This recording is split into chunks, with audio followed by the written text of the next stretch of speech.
Hey everybody, thanks for stopping by. My name is Stone Rain Productions, but please feel free to call me SRP. And I want to try something a little bit different this week that I don't think that I've seen done yet, and that is Obi-Wan from Set 5 with the Force base. And red-green is pretty popular right now, especially with heroism, so I wanted to give it a try, and it's been pretty great. You can ignore the sideboard. I was just kind of messing around with the deck a little bit, and I ended up moving a card there.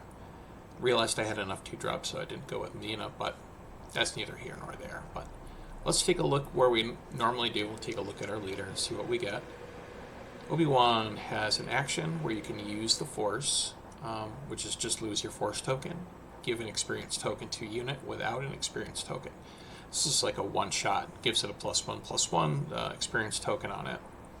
The one thing I really like about Obi-Wan is it flips on 5 and it has the same ability, except when it attacks you get to add an experience token to something that doesn't have an experience token on it. We're pairing with that with the red Force base, which is just when a Force unit attacks, you get the Force. We're going to go through the cards like we normally do, just one at a time. Before we jump in now, I just want to ask if you could please like and subscribe to the video. Just recently hit 110 subscribers, so definitely appreciate all the support. Thank you very, very much for that.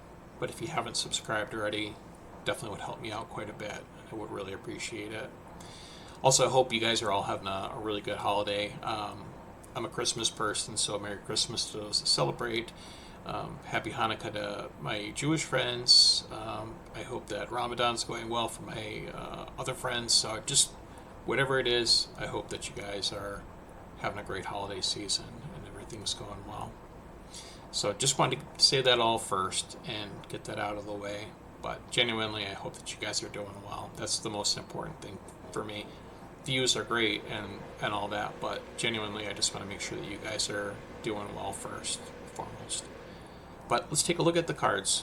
I'm going with 3 copies of Daring Raid, just a 1-cost event that deals 2 damage to a unit or a base.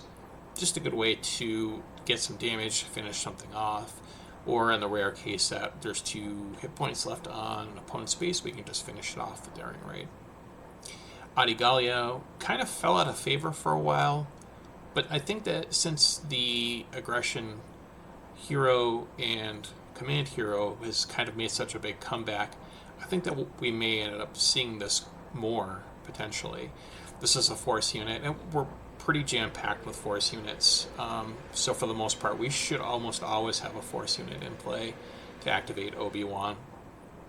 This one is a 2/4 for 2 on the ground. When an opponent plays an event, we get to deal 1 damage to that player's base. Just a great unit. It's got 4 hit points, just classic, really solid unit. And it can starve Interceptor, We've got 3 copies of it, 2 cost, 2, 3 in space. It's a Jedi tag, but not Force. Makes sense, it's a vehicle. But when your base has 15 or more damage on it, this unit gets +2/+0. For the lesser cost units, I think that this one's the best just because it can potentially become a 4/3 in space. We've got another overstated card with Gunji, 2 cost, 2, 5. No stats or no keywords or anything on it, or no abilities. It's just a really overcosted unit, Force Jedi, so everything we're looking for. We've got 3 copies of Jedi Starfighter just because we want to have something in space. 2 cost, 1/4. This is kind of a flex spot. If you want to do more Jedi, you're certainly welcome to do that, but or more for Force units, I should say. But on attack, you may deal 1 damage to a space unit. So just a good solid card, and you can kind of ping some of the stuff in space with the Starfighter. Karasnemic is not a Force unit, but it's just incredible. It's probably the best 2-drop in the game. 2 cost, 3/2 with Hidden. When defeated, you may disclose Aggression Heroism. If you do, you get to create a Spy token and ready it. Spy token is 0/2 with Raid 2. So it's just phenomenal because we can essentially, even if this is defeated, we get a Spy token out of it. So it's fantastic. Luke is double duty in here because we do have some ships, not a ton, but Luke can pilot those ships. And Yeah, it's a 2-cost 3/2, so that's already good by itself. But we can pilot Luke for 3. Yep, 3. And if this upgrade would be defeated, you may instead move him to the ground arena um, and exhaust him. So if you do attach him to a space vehicle, you can very easily, if his vehicle is defeated, you can very easily move him to the ground, and it's another Force Jedi, so it's very handy. 3 copies of Blue Leader because the card is just bonkers good. 3 cost, 3/3 with ambush. It's in the space arena, but we can pay 2 when we play it. If you do, you get to put 2 experience tokens on it and move it to the ground arena. Just very solid, easy way to get this as a 5/5 and put it on the ground and defeat something. We've got ways to defeat upgrades with 3 copies of Disabling Fang Fighter, 3/2 in space when played, defeat an upgrade. Just a classic card from set 1. It doesn't really have any theme with our leader or anything like that, but it's just solid. We do have 2 copies of Marin. I like this card quite a bit in here because sometimes, since we've got so many unique units, sometimes we get stuck with extra cards in our hand. Marin lets us discard that, or discard those, I should say. 3 cost 2/5. On attack, you may discard a card from your hand. If you do, deal 2 damage to a unit. Pretty great. Please note it doesn't say a specific arena, so we can shoot a space unit or a ground unit with that. Obi-Wan is one of the most annoying cards in the game for sure.